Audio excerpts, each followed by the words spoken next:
Pressed, okay. So good afternoon, everyone. Thank you for the invitation to speak in this forum. I'm very happy to be here. I'm Tamar Friedlander from the Hebrew University in Israel, and I will tell you about the role of promiscuous molecular recognition in the evolution of non-self-recognition self-incompatibility in plants, and I promise to explain this title. Before I start, so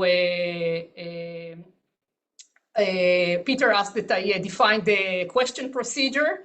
So what I'm suggesting is the following.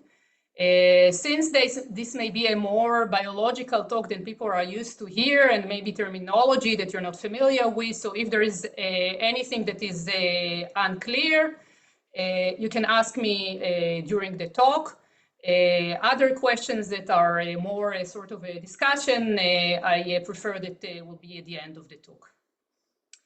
Okay, so with this, I will start. Just a second. The pointer, yeah, and yeah, okay. So classical evolutionary models usually assume the evolution of single isolated genes, implicitly assuming the genes evolve independently of each other. However, as we know, organisms have large numbers of genes, thousands to tens of thousands, and many biological functions depend not on a single gene, but rather on combinations, on the concerted actions of different genes. So then it is quite natural to expect that genes do not evolve independently, but they can, in some cases, affect each other's evolution or maybe even constrain each other's evolution. So I'm an evolutionary theorist, and my vision here is that we as theorists in this field should aim to construct an extended version of the theory in which the evolving unit is not a single gene, but rather a module or a network of genes functioning together. And the story that I'll tell you about today is about one such system that in my lab we've been working on for the past few years, that is a very good example of how genes can evolve together and constrain each other's evolution. So a very brief introduction of the necessary biology to understand this talk. So this is a picture of a flower, and many flowers have both male and female organs within the same flower. So this is the female organ. It is called the stigma. Here at the bottom, this is the ovary. Here are the ovules, the female gametes, sex cells. And these are the male organs that carry the pollen. And in order to form the next generation, a pollen should arrive here to the stigma, go all the way down, reach the ovules here at the bottom, and then fertilize them. So simply because of the physical proximity between the male and the female organs within the same flower, and add to that the fact that plants, as you know, cannot move and search for mating partners, then a large proportion of the pollen that arrives here to the stigma comes from the very same flower. So this is still can be sexual reproduction if such a pollen reaches the ovules and fertilizes them. But here, both parents of the offspring will be the same individual. So why is that potentially undesired? From the very same reason that in most human cultures, marriage between relatives are forbidden because the offspring from such marriage could suffer from severe genetic diseases. So the very same thing applies to plants, and such offspring from self-fertilization in many cases suffer from various defects and are inviable. So this phenomenon is called inbreeding depression. So In order to avoid inbreeding depression and self-fertilization, of course, then plants have evolved different mechanisms that have the general name of self-incompatibility. So the basic idea of these mechanisms is the following. So the plant species is subdivided into multiple distinct types, typically a few dozens of types. And then a plant can only be fertilized by pollen that has a different type than its own. So here I'm using an index for the type. Let's say that I have a plant of type S1, S2. Its ovules are either S1 or S2. Then pollen of the same type, either S1 or S2 pollen, is blocked. It cannot fertilize this plant. But pollen of different type, S3 or S4 in these examples, can reach the ovules and fertilize. So what is this type? This type is several genes that are encoded in a particular place in the genome. And the identity of these genes defines the type of the plant. So in general, you can think of two different strategies to implement self-incompatibility. So there's not just one, there are several mechanisms of self-incompatibility that are known today and implemented in different ways. One strategy is to use self-recognition, namely, the default is that fertilization is possible unless the pollen that arrives is identified as having the same type as the self type. So in that case, the plant needs only one identifier for the self type. So let's say this is a type 1, this is type 2. It has a male part of the mechanism and the female part of the mechanism. The female part is some sort of detector. The male part emits some molecule, and then the female part can identify the male part of its own type. In this case, this one identifies type 1 molecule, and the other one identifies type 2 molecule. So that's self-recognition. The other option to implement self-incompatibility is to use non-self-recognition. So this is a strategy. This is a more reminiscent of an immune system. So here, the default state is that fertilization is not possible unless the pollen that comes is positively identified as having a different type than the self type. Think of some sort of whitelist that the plant keeps of what are all the other non-self types in the population. And that implies that it needs not one identifier, but actual multiple identifiers for all the different types in the population. In either self or non-self recognition, then a large number of types is needed. Why? Because this mechanism not only prevents self-fertilization, which was the original purpose, I suppose, but it actually prevents fertilization from all individuals that have the same type. So that's a fraction of the population. Another thing that is important is that the combinations of the male and female genes should be conserved. If you mix the genes between different such combinations, so a combination, I call a combination from now on a haplotype. Sorry for not saying this. If there is a mixture of genes between different haplotypes, then the mechanism can break down, and I'll show an example for that. So the mechanism that we're studying is the non-self-recognition one. So these evolutionary mechanisms raise many fundamental evolutionary questions that have fascinated theorists, and starting from Darwin and later on during the 20th century. First question that I'll talk about is these mechanisms require many different types, but then how do different types evolve? So this is especially unclear for non-self-recognition. So the self and non-self-recognition have different evolutionary implications. So while for self-recognition, a new variant that emerges, let's say by mutation, as long as it is not identical to the self, will be also recognized as a non-self and will be able to fertilize. But for the non-self recognition, since it has to keep a list of all the non-self types, a new variant is not necessarily on the list. So then it's not obvious that it can fertilize. So then it becomes a problem of how can an additional type join an already existing population. Then the second question, so we have a male and female determinant gene, and they are glued together. They have to co-evolve as a single unit. What are the evolutionary pressures that underlie their evolution? And I'll show you that there are conflicting evolutionary requirements between the male and the female sides. How do they reconcile these? And lastly, I reached to this only at the end.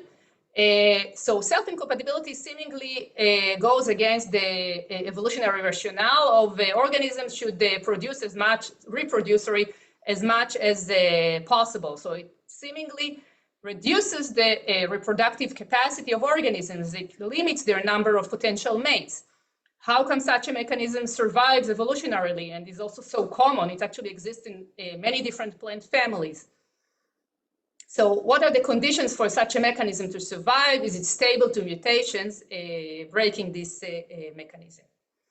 So start with the first question. So the mechanism that I'll be talking about is a non-self-recognition one. That's the mechanism that is found in some very familiar plants, like apples and pears that you eat, in some wild tomatoes, in the flower petunia, tobacco, in the snapdragon flower, etc. So it is the genetic construct, the haplotype here is constructed in the following way. It has a single female determinant gene. This gene encodes for the production of a certain protein, and this protein by default does not allow fertilization. It also has multiple male side genes, and these genes are expressed in the male side, in the pollen. And once a pollen arrives to fertilize a certain female, if the male genes are able to specifically identify the female gene, they can lead to its degradation, and by that open the way to fertilization. So here in this example, we have a female of type S1, S2. So it has the light blue and dark blue female genes. And then this pollen of type S3 is equipped with both light blue and dark blue male genes. And they can specifically identify the female genes and lead to their degradation. So this pollen can fertilize. On the other hand, the self pollen of type S2, so this is exactly the same combination of genes, has only the light blue but not the dark blue. So then it cannot fertilize because it cannot degrade the dark blue female protein. So by that, we see that for this mechanism to function properly, a haplotype must not have the male gene that is compatible with its own female gene, because otherwise self-fertilization will be possible and the mechanism will actually break down. So why is it so puzzling? How can new types evolve in such a system? So let's say that we already have an existing population. In this example, it has 4 different types, as I'm drawing here. So each type has a different female gene. Neither type has the male gene that can recognize its own female type, and each one is able to recognize and hence fertilize all the other 3 types, as I was drawing here. And then suppose that we want a new type to join this population. So a new type requires both a new female gene, the red one in this example, and a new male gene here. So let's say, and these evolve by mutations, and let's say that the female gene emerges first. So if there is still no male gene for anyone in the population that can recognize and then degrade this female gene, then nobody will be able to fertilize it, and then this individual will be sterile and won't survive. Okay, so the female gene cannot arrive first. what happens if the male gene arrives first? So in this case, it is harmless. But on the other hand, it is also useless as long as the female gene did not emerge. And that means that an individual carrying this new variant of the male gene will not have any evolutionary advantage and will normally remain in only small numbers in the population and won't expand. But however, the problem is even harder than that. Let's say that the male gene by chance emerged first and even reached significant numbers in the population. However, because I told you earlier that exchange of genes between the different haplotypes, between the different combinations, is rare. I mean, it's not completely zero, but it's a very, very low rate. Then it means that this new male gene should emerge independently in each of the different classes here, in each of the different types. Let's say, for example, that by chance it emerged in two of these classes, but not in the other two, and then the female gene arrived already. So let's say that the female gene now establishes in the population. So then these two classes that have the new male gene have an advantage over the other two that do not have the new male gene, the red one. So then, since these classes are inferior, they could become extinct. So then instead of an increase in the number of types in the population, we'll actually get the opposite of a reduction of the number of types. Okay, so with all these constraints, then it's hard to formulate a model that that explains robustly how can new types emerge in such a system. So there were several attempts before us to address this question. So the two main ones were the following. So one of them proposed that the addition of the new type in the population goes through some self-compatible intermediate that later on mutates and becomes self-incompatible again. The other model suggested that the very low rate of exchange of genes between haplotypes is still high enough to allow for the male gene to emerge only once and then spread by exchange to additional haplotypes. And that is sufficient for it to be in all the classes, and then the new female gene can be fertilized by all of them. Okay, so these are the two former models. They had several issues. One of them is that at least the first one was unable to show a long-term equilibrium in the number of types, which we would expect to have in a natural system. And they also required the very specific and tailored parameter values to show this effect. So here is where we actually started the work. But before I tell you what we did, there's one additional crucial biological fact that I need to tell you about. And that is that experiments in recent years discovered that the interactions between the male and the female genes are actually not one-to-one, as was assumed previously. For example, here there's a male gene that can recognize two different female genes. This one can recognize three. There are potentially also overlaps. Here there is a female gene that is recognized by two different male genes, and so on and so on. So there's some general interaction pattern with no particular logic in it. So the previous models assumed that the interactions are one-to-one, and we understood that the natural system actually looks like the right-hand side picture. And we thought that this is not just a technical difference, but this is actually something very crucial in the behavior of the system. And then we decided to formulate a model that can allow for a general type of interaction network. And as I'll show you, this makes things completely different in terms of the evolution of the system, and makes the emergence and maintenance of new types in the population much easier than was thought before. So how do we formulate a model that allows for multiple partners per protein? So what we had to do for this is actually separate between two different levels of description.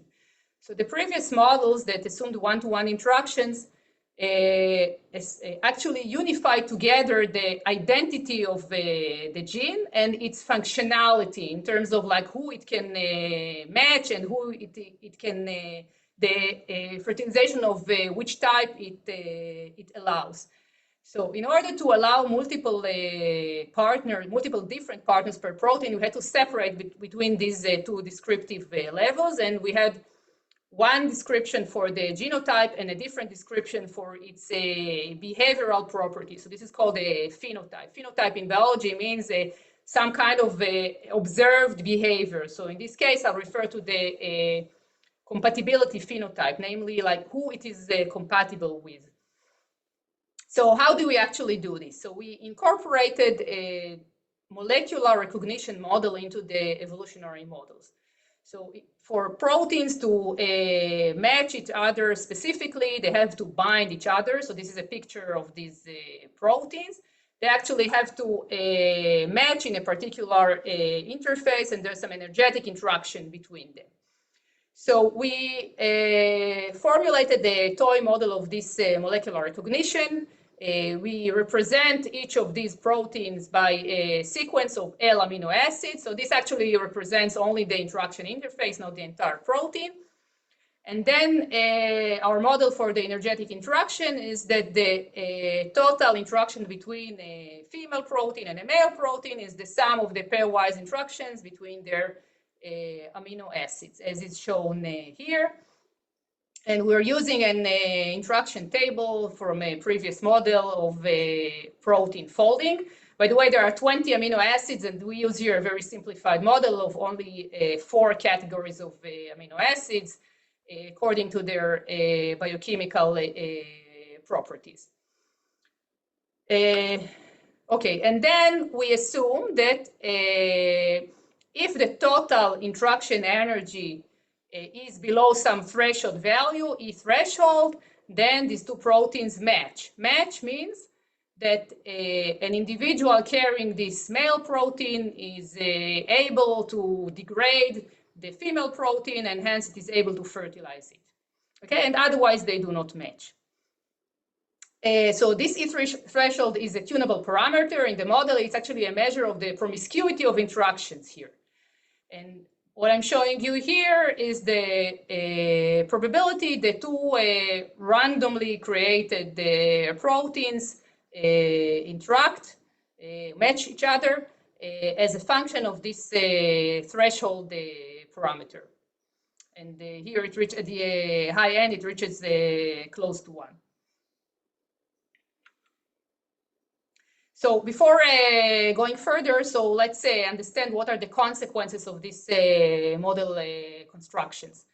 So first, obviously, in this model, then each protein can match multiple distinct partners, right? Because if I construct a protein, a particular sequence, and the only condition for matching it is that the total energy is below a threshold, obviously I can construct different sequences that meet this condition. And then this means that multiple different genotypes map into a common phenotype. The phenotype is the compatibility.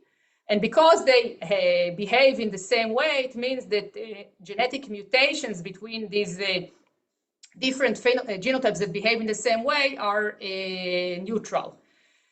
Because neutral mutations are now possible, this means that a new female gene that arrives is not necessarily deleterious as was assumed before. So now I'll show you that the female gene can also be the first to emerge, which makes the entire emergence of new types way easier.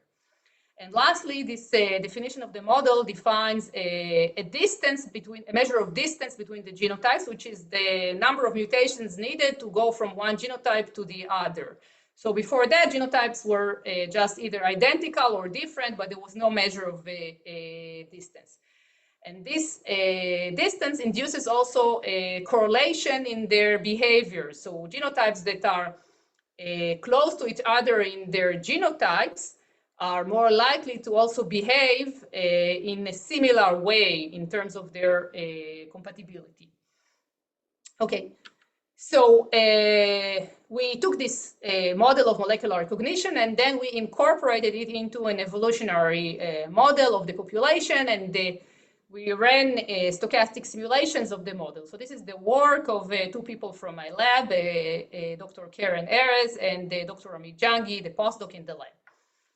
So what is the life cycle of this model? So we have a population of n different individuals. An individual is such a pair of haplotype, and every haplotype has a single female gene and multiple male genes. And every generation, each of these genes has some probability to be mutated. So every gene is a sequence of L amino acids.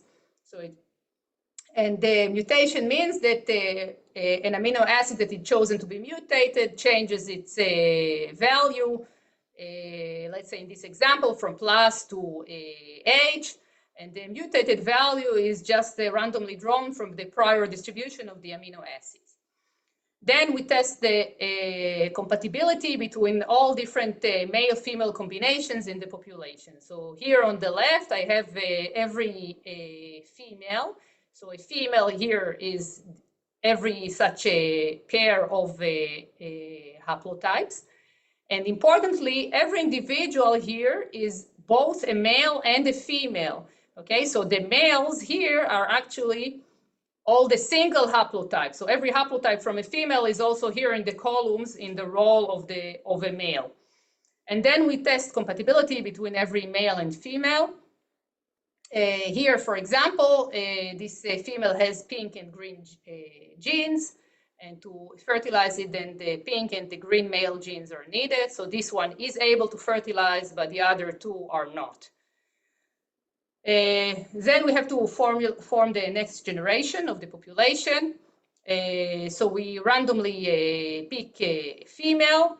If the female is self-compatible, then with some proportion, it also receives its own pollen. Otherwise, it receives only a non-self pollen. And then we randomly pick males from the population. We give the female K attempts to be fertilized, and the first one that succeeds forms an offspring with this female. Okay, and one more thing. So if the female is self-compatible and there's self-fertilization, then only a proportion 1 minus delta of these offspring survive relative to full survival if it is a non-self-fertilization. So then we form an offspring, we repeat this again and again until we have n different offspring, and then the offspring population replaces the parental population, and this is one generation. Okay, and then we simulate this for many generations, typically 150,000 generations, and we analyze the results. So first thing that we saw is that this population spontaneously organizes into compatibility classes. So this is an extension of the former figure of types or classes that I've shown you before. However, the main difference is that before, classes had to be genetically uniform. But now our model allows for heterogeneity within each class. So each class, the individuals in each class cannot fertilize each other. They are incompatible with each other, but every individual in a class is compatible with all the individuals of all other classes. Okay, so while we didn't impose an individual to be in any class, so it's possible to be also left out, as some of these examples show. In practice, we saw that the vast majority of haplotypes, like roughly 95%, were in any of these classes. And this happens completely spontaneously just by running the evolutionary life cycle, as I've shown you in the previous slide. Okay, and then, having seen this, we went on and we classified the population independently every 10 generations and analyzed the results. So at the left side, I'm showing you the distribution of the number of classes that we observed. We say that this distribution is centered around some value. In this case, it's 8, but it simply depends on the population parameters. And then, since it's not just one value, it's not fixed, like the number of classes can change either up or down. So every event in which the class number increased by 1 between consecutive time points, we considered it as a class birth. And the opposite is a class death. And then what I'm showing you on the right is the rate of events, namely number of times in which a class was born or died, normalized by the time spent in a particular number of, in this population state with a particular number of classes. So what we see here is opposite trends of the birth and the death of classes. So if we look below 8, which is the central value of the distribution, then birth rate exceeds death rate. And if we are above 8, then it's the opposite. The death rate of classes exceeds the birth rate. So this means that we have here a dynamically stable equilibrium in the number of classes. But it means not only that. And so actually, I started the talk by saying, okay, how can new types emerge in the population? And here we actually see that this happens all the time. There are ongoing events in which new classes are born and existing classes died. So how does this happen? So then we looked deeper into what happens when a new class is born. And we discovered the 3 evolutionary trajectories to the birth of classes. So I'll show you just one of them, the most common one. The other 2 are simply different orders of the same mutations. So as I hinted before, so this crucially depends on the fact that now a new female gene can emerge and still being neutral makes no harm. And this is exactly what happens here. So there's a new female gene that happens. Because it is neutral, it remains in the same class. It doesn't break the class structure. And then the birth of the class happens via the split of this class into 2 classes. So for this becoming 2 distinct classes, then this variant with the old version of the protein should be able to match the new version of the protein, the red one, and vice versa. So we need 2 more mutations in the male genes. One mutation here that matches the old female gene, and another mutation here that matches the new female gene. So why did the mutation have to occur in this order? So if the male side mutations happened first, before the female side mutation, then these would have the exactly same female gene, and then this individual will be self-compatible, which is penalized by a lesser survival of the offspring. So this imposes this order of mutations. So there are 2 more trajectories in which these mutations happen in different orders.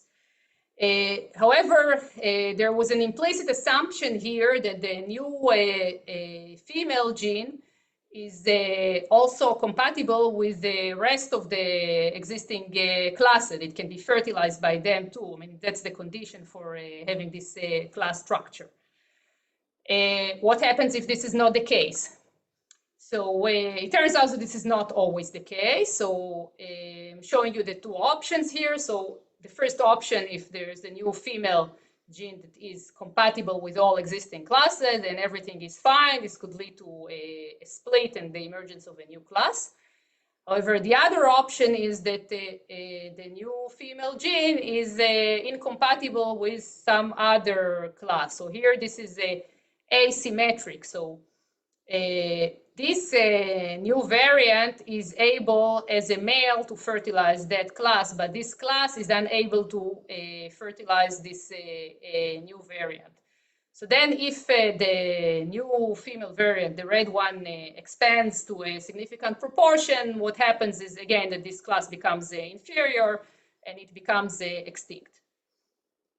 So we actually discovered 3 different trajectories of split and then additional trajectories of class extinction. So I'm showing you all the different routes in which this can happen. But the important thing here is that the one that I've shown you before is the purple one, and the other 2 male submutation can happen in a different order, or the male mutation can emerge first and precede the female mutation. But the important thing here is that the very same mutations can lead to either split when you have an additional class or to extinction when we have 1 class less. And the only difference is whether the new female gene is compatible with all our existing classes or not. So then it turned to be important whether the new female gene mutations are indeed compatible with the existing classes. So we went on and checked that. So here we have statistics over all the female gene new mutations, regardless of whether they cause a split, extinction, or none of these. And we show the proportion of these mutations that are incompatible with different numbers of classes. So we say here that even if we take the strictest definition of compatible, namely that the new female gene is compatible with 100% of the individuals in the other classes, we see that over 50% of them are compatible with all existing classes. Even if we take a more lenient definition, they should be compatible with only 75%. Then we get that more than 2/3 of the mutations are compatible with all existing classes. So even if they are not compatible, then they are mostly not compatible with only 1 class. And events of being not compatible with more than 1 class are not very common. So that means a couple of things. So one is that first splits are quite feasible. I mean, either way, more than 50% of the mutations are compatible with all existing classes. So splits are quite feasible, unlike what was previously thought. And extinctions, if they happen, are mostly extinctions of only 1 class. Extinctions of more than 1 class are uncommon. So this is actually was quite surprising at first, and it actually goes against the previous paradigm. So the previous paradigm was that the default, the previous paradigm in the one-to-one interaction model. So the previous paradigm was that the default is that the genes, these proteins do not match each other, and the event that they match is a rare thing. And some selection pressure is needed to cause them to match. And here we actually see the opposite in this model, which makes it way more flexible, and then the emergence of new types becomes way more common and easy than thought before. So how come? What's the difference? So one answer is that I was assuming promiscuity of the interaction. That's the E threshold parameter. So depending on how I tune this parameter, then it is not an unlikely thing that proteins interact with each other, unlike the previous models. But it's more than that. So as I told you, the model actually introduces the correlation in the compatibility phenotype between closely related genotypes. So a new female gene that emerges is not a random sequence. It's actually a small modification relative to an older gene that was compatible with all these classes. So then a small modification of that gene is more likely than a random sequence to also interact with all the existing classes, which explains these high percentages. So an interim summary. So until now, we actually addressed the first question of how new types can evolve in the population. We saw that there are ongoing events of emergence and decay of new types, and that their number reaches a dynamically stable equilibrium. However, underlying that is the evolution of this genetic combination of female and male genes that have to co-evolve together under different, possibly conflicting requirements. And then we wanted to understand what are the underlying selection pressures here, and if there is a conflict between these genes, how do they reconcile it? Okay, so just a second. So just to remind you, we have here this construct of a single female gene and multiple male genes. And in the evolutionary model, there was no meaning to a fitness of a particular genotype. So actually the fitness or the reproductive ability of a genotype was a function not only of its own genotype, but actually of its interaction with the entire population. So the fitness is actually a function of the entire population composition. And we identify here two different types of selection pressures. So one of them is to avoid the self-compatibility, namely that the male gene must not match the female gene of the same haplotype.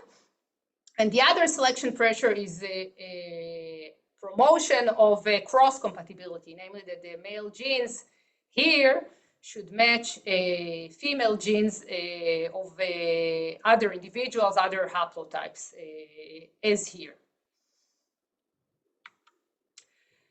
Okay, so I've shown you before the probability that the random pairs of these sequences match each other. So that's the blue curve that we've seen before. And the evolved sequences in our simulation are definitely not random. They were evolved to meet these selection pressures. And then we wanted to see to what extent these evolved sequences match each other. So that's the red curve. So here I'm comparing pairs of male and female genes that were evolved in the simulation. And what we see here is that there's a significant gap here. The x-axis is the promiscuity parameter. And in most of the promiscuity range, then the evolved sequences match much less than random ones. So that means that a great part of the selection pressure is actually to avoid match rather than to create match, which is, again, unlike what was assumed before. So this seems a bit unintuitive at the beginning, but I came across a recent empirical result which made sense with this result of our model.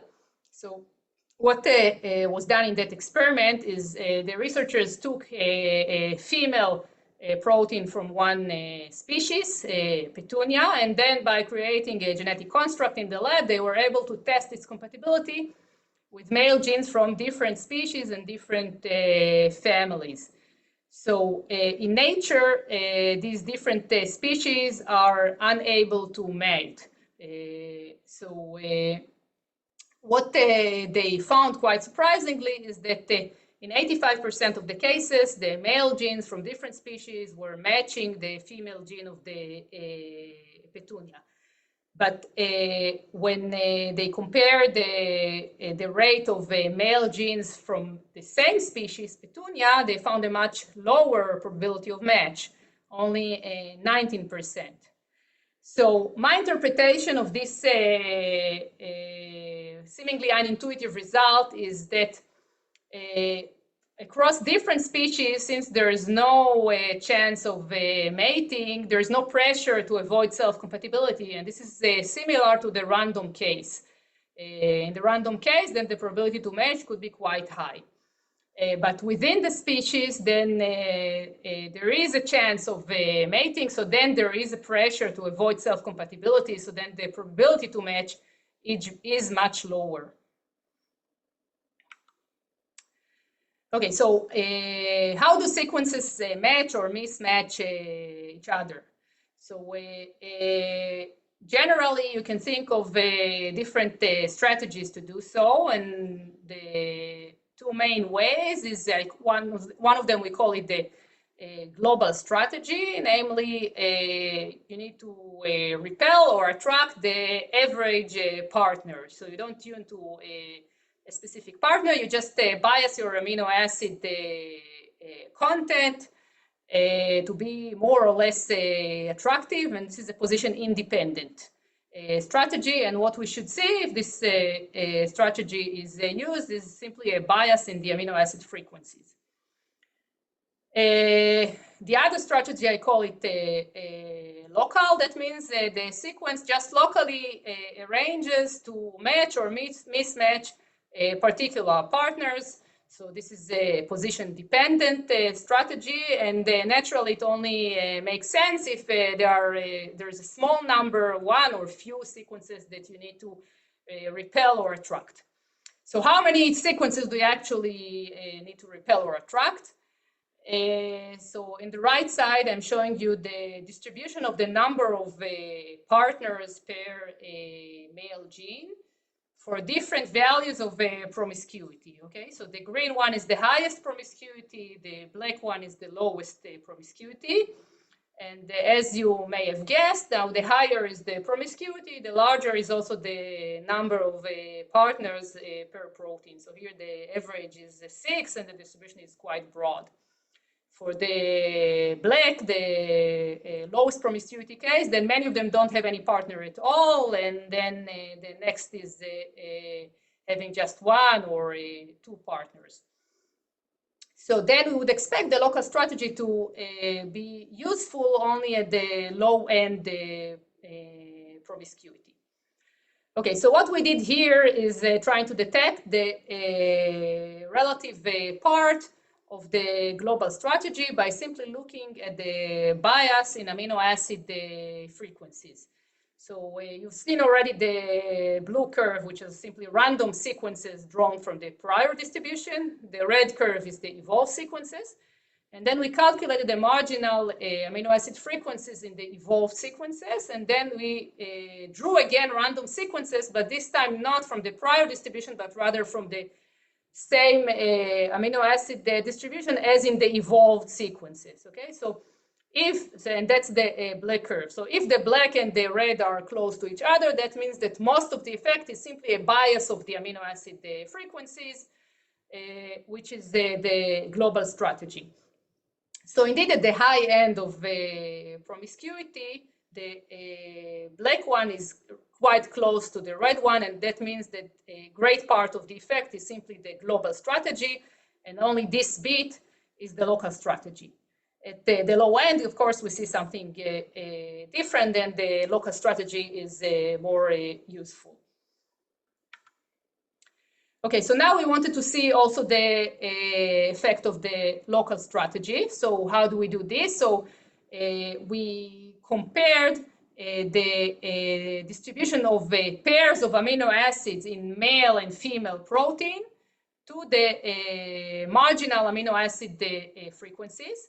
And we also wanted to separate between the different roles. So there are two roles to these biases in amino acid frequencies, which could potentially mask each other, and we wanted to separate. So one way is to repel within the haplotype. The other one is to attract, and that's across haplotype. So now we separated, and we looked separately at pairs within the haplotype.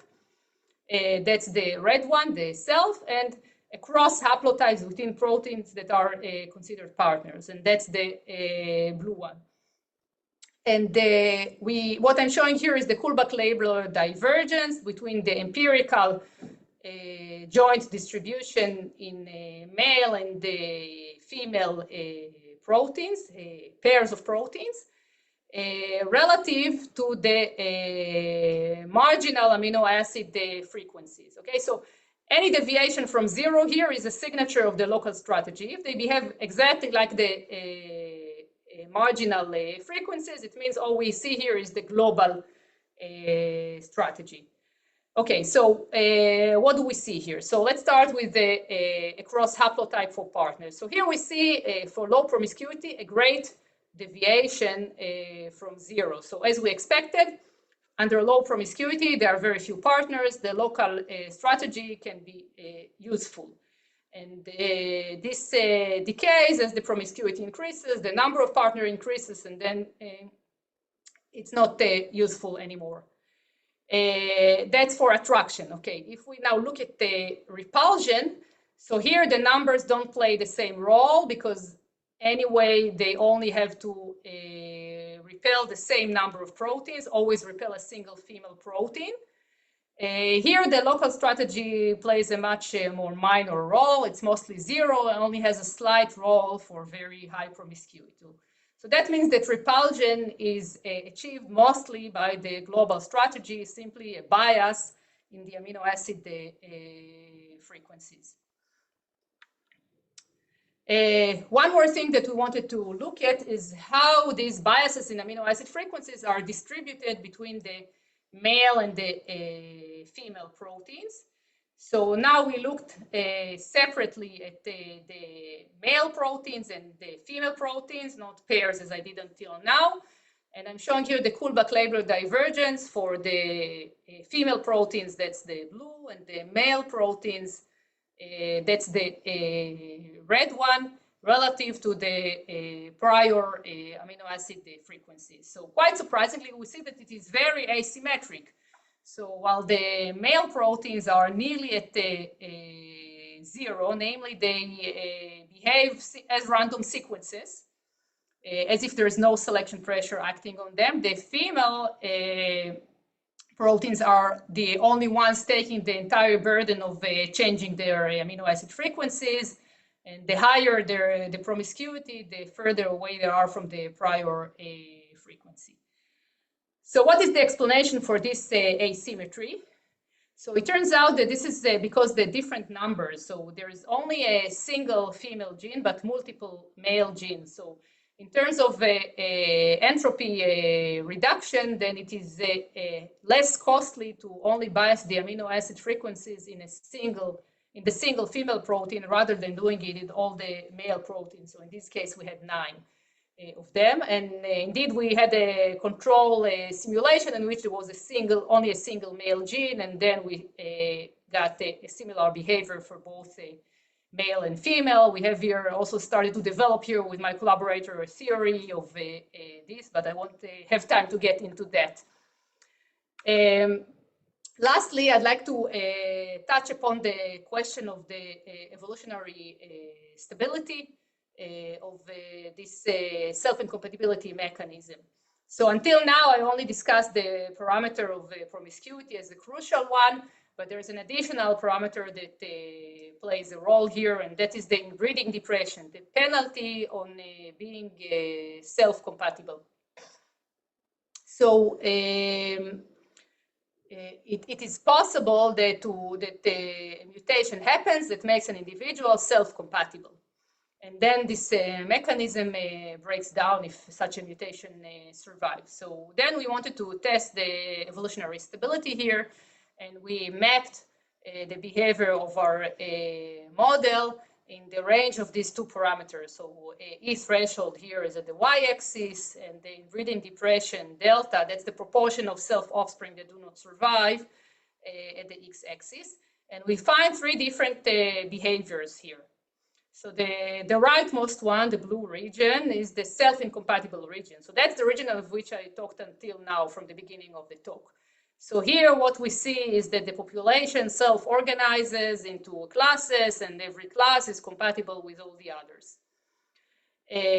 But that only happens if the inbreeding depression is high enough, beyond some value. What happens if it is not high enough? So at the lower end, if this penalty is not high enough, then the self-compatible behavior takes over. So then the class structure completely breaks down. Every individual becomes self-compatible, and we see something like this. And there is also an intermediate regime in which we see both.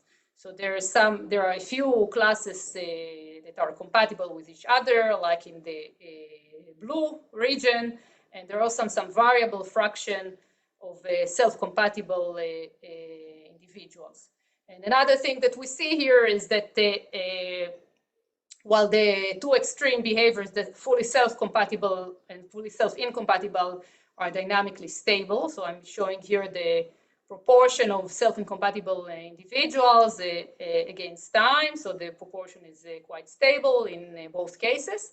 The intermediate one is unstable. So the relative proportion of the self-incompatibles fluctuates wildly, as you see here. We were also able to calculate the boundaries between these regions. So we simply equate the expressions for fitness of a self-compatible in the left, and here we have a self-compatible with a single self-incompatible class. So that gives us this left boundary, which is just a fixed value of delta that should importantly be larger than half. The other boundary is slightly more complicated. So here we have the transition between self-compatible with with multiple self-incompatible classes to fully self-incompatible, where the self-incompatible is unable to fertilize one of the classes in the population, and we get here that the boundary here is again larger than half plus some function of 1 over k. So k is the number of classes, and the number of classes is some function of the promiscuity. So the higher the promiscuity, the higher is the number of classes, but unfortunately we do not know the explicit function here. So these are only from simulation results. So with this, I'd like to end. So I've shown you here a novel toy model for the evolution of the collaborative non-self-recognition, self-incompatibility system by synthesizing an evolutionary model and molecular recognition model. Our model enables multiple partners per proteins. It allows for neutral mutations and the genetic diversity within compatibility classes. This is in line with empirical evidence about this system. The model shows spontaneous organization into compatibility classes. It shows a balance between class birth and death, and the system reaches a dynamically stable equilibrium.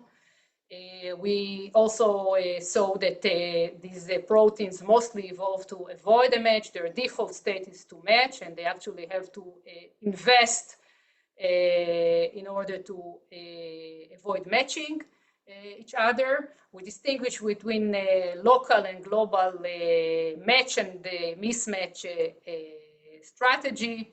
The repulsion is mostly by the global. The attraction is by local for very low promiscuity. That's getting close to the one-to-one interaction, and the global is at the other end. And lastly, I've shown you that evolutionary maintenance of self-incompatibility requires some minimal inbreeding depression value. So while this, it was argued way before us that the minimal inbreeding depression is required for the maintenance of this system, showing this in the non-self-recognition model, and also showing that there is some intermediate behavior of both self-compatible and self-incompatible, which is something that is also observed empirically in natural populations, is, to my understanding, new. Sorry. So lastly, I'd like to thank the people that took part in this work. So these are Karen Ayers for my lab, and Amit Jangi, the postdoc in the lab.